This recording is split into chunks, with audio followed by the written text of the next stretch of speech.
When ignoring the epidemic of white-on-white crime, the white media and the white community at large can often be found sitting around trying to take their minds off their own white issues by focusing on the black community.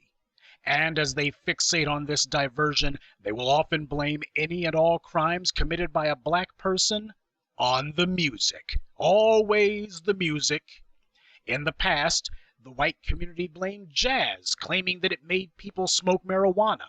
Then they had a jihad against rock and roll because it made young people sexually indulgent. And the last 25 years, white people have been bitching and moaning nonstop that rap music is the source of every type of crime on the planet. Their attention would be better focused on their own white community, however. Take the case of Eric Shute, a triple murderer, for example. This guy murdered 3 people over firewood. And don't be shocked. White-on-white crime happens for good reason, little reason, or no reason whatsoever. Shute was the lead singer for a band called Pyresia. Their genre of music is called death metal. Death metal. Well, who could have seen this one coming? And no, the white media hasn't asked a single question about whether the music this guy indulged in had anything to do with his crimes. He's white, so white culture never gets brought into the equation. People might start thinking this was pathological or something.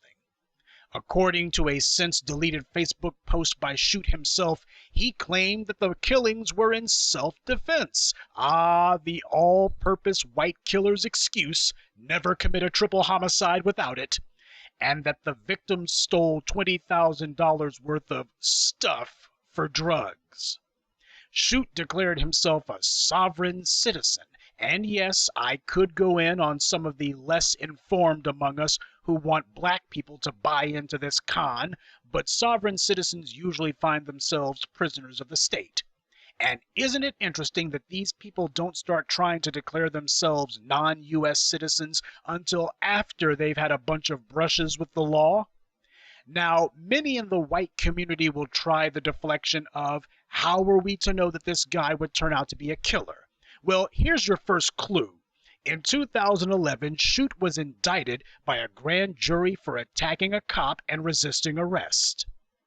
But he's white. So, you know how this one went down. White legal immunity kicked in, and that aggravated assault charge got knocked down to a fine with no jail time. Now, as an aside, the white supremacist arm called law enforcement has been utterly exposed in the last 2 years. Their pathetic attempts to get sympathy with the public have utterly failed, so now the white police unions are going to the state legislatures and trying to get them to give the police legal authority to accuse you of a crime and arrest you based solely on the word of a cop with no evidence at all. That's what this whole nonsense about police hate crimes crap is about. It's doubling down on stupid. But you'll notice these white cops aren't concerned about the white guys who assault cops. They certainly weren't concerned about George Mad Dog Zimmerman when he assaulted a cop in 2005. But the black victims of police murder, well, somebody's got to protect the cops. Now, if Shute had gone to jail for the felony he committed in 2011, he most likely wouldn't have had a gun, and those 3 white victims would still be alive today. But white privilege is the prize that the Europeans slaughtered entire nations of innocent people for. So as far as they're concerned, it's just the price of doing business. And yet again, one has to wonder, when is the white media going to start saying the phrase white-on-white crime? When will the white population start saying white-on-white crime?